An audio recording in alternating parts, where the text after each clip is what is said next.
Dikenal sebagai salah satu provinsi terbesar di Indonesia, Sumatera Utara memiliki potensi wisata yang sangat luar biasa mengagumkan. Beragam pesona wisatanya, mulai dari alamnya, budaya, sejarah, hingga kuliner khasnya.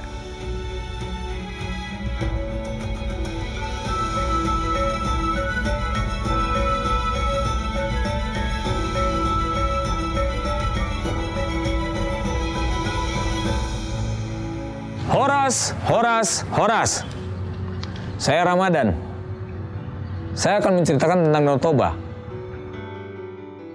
Sejarah daripada Danau Toba ini terjadi 3 kali letusan gunung super volcano Toba yang terjadi dari 3 letusan.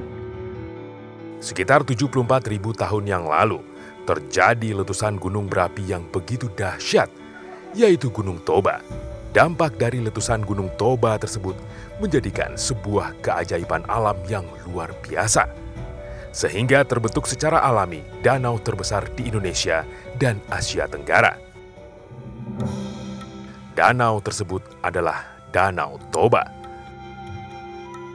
Kalian gak usah khawatir, kalau kalian mau bertamasya di Danau Toba, kalian bisa main jet ski ataupun naik kapal pariwisata. Atau naik kapal reguler menuju Pulau Samosir.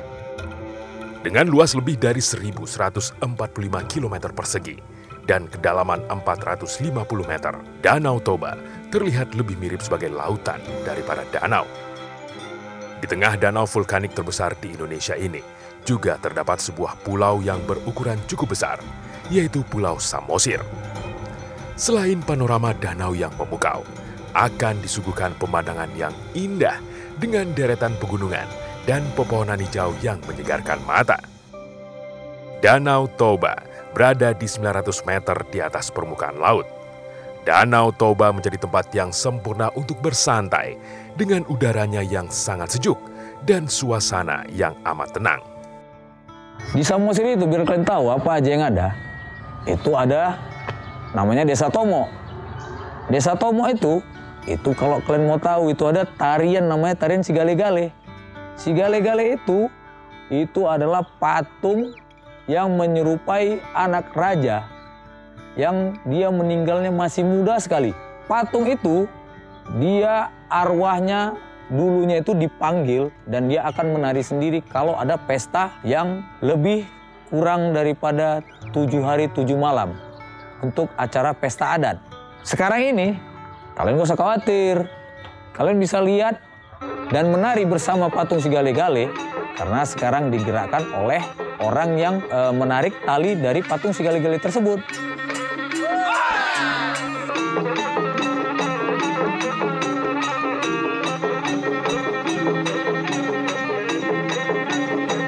Kalau kita ke Samosir, jangan hanya ke Tomok. Kita bisa ke Ambarita. Di Ambarita itu kita bisa melihat satu tempat batu persidangan. Yang mana batu persidangan ini dulunya adalah tempat menyidang orang-orang yang berbuat jahat di desa Huta Sialagan. Itu dulu ceritanya, tapi jangan kalian pikir orang Batak itu makan orang. Kalian nggak usah khawatir kalau datang ke Danau Toba, di sini sudah menggunakan protokol kesehatan. Pandemi yang kita tahu semua di seluruh dunia, ini awalnya di pertengahan Maret. Di Maret itu, ampun kami kalau orang-orang pariwisata. Semua kita di Indonesia ini. Tapi walaupun gitu, banyak yang sudah tidak tahan untuk berjalan-jalan berwisata ke daerah-daerah wisata, apalagi di Danau Toba ini. Gimana? Suruh nggak kalian dengar ceritaku tadi? Kalau kalian mau datang, datanglah. Karena di Danau Toba ini, daerah Danau Toba ini, kerukunan, budaya, dan adat istiadat itu tetap bersatu.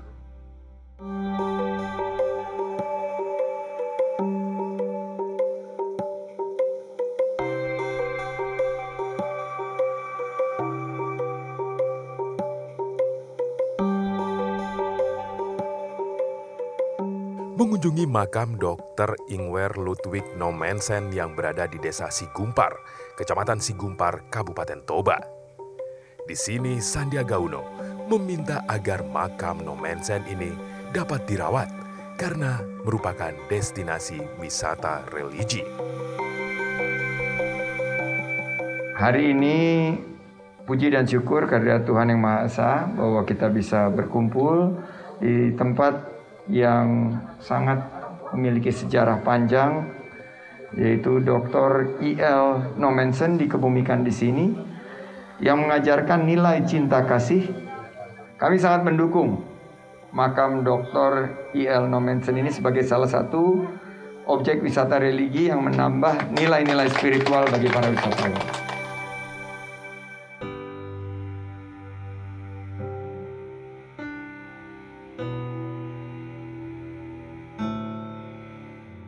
Dr. Ingwer Ludwigs Nommensen merupakan pahlawan pendidikan dan kesehatan yang menjadi cikal bakal kemajuan dan pembaruan hidup orang Batak.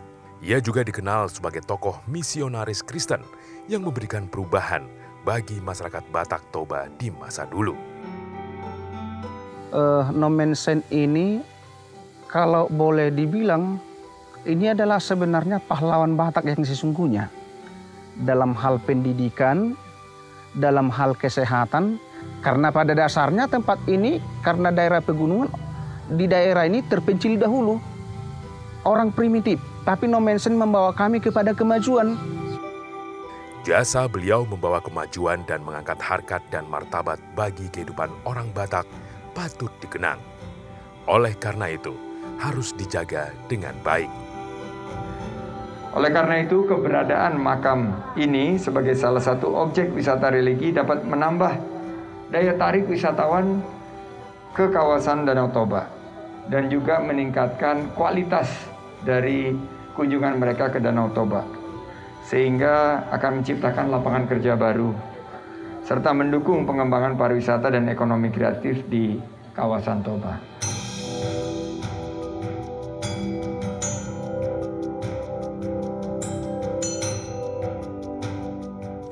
Sandiaga Uno juga berharap agar peran dari gereja HKBP ikut menjadi media menyampaikan kesadaran masyarakat terkait pariwisata berupa kebersihan dan CHSE, mendukung program pemerintah yang bisa disampaikan setiap minggu melalui ibadah dan khotbah.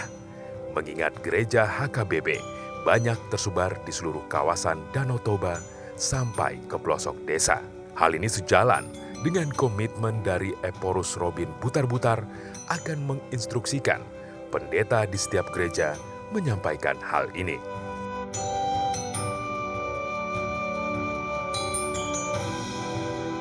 Sandiaga Uno juga akan komitmen dari HKBP Eporus Robin Butar-Butar dalam mendukung pengembangan wisata religi dan ziarah dengan memberdayakan aset-aset HKBP yang tersebar akan menambah lama tinggal dan diverifikasi wisata di kawasan Danau Toba.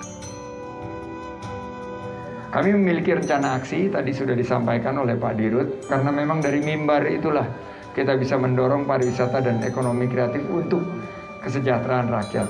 Dan kita berharap juga kunjungan sebelum COVID yang 100.000 dari Nusantara dan dari mancanegara bisa bukan hanya kita tingkatkan, tapi juga kualitasnya dan keberlanjutannya juga kita bisa hadirkan.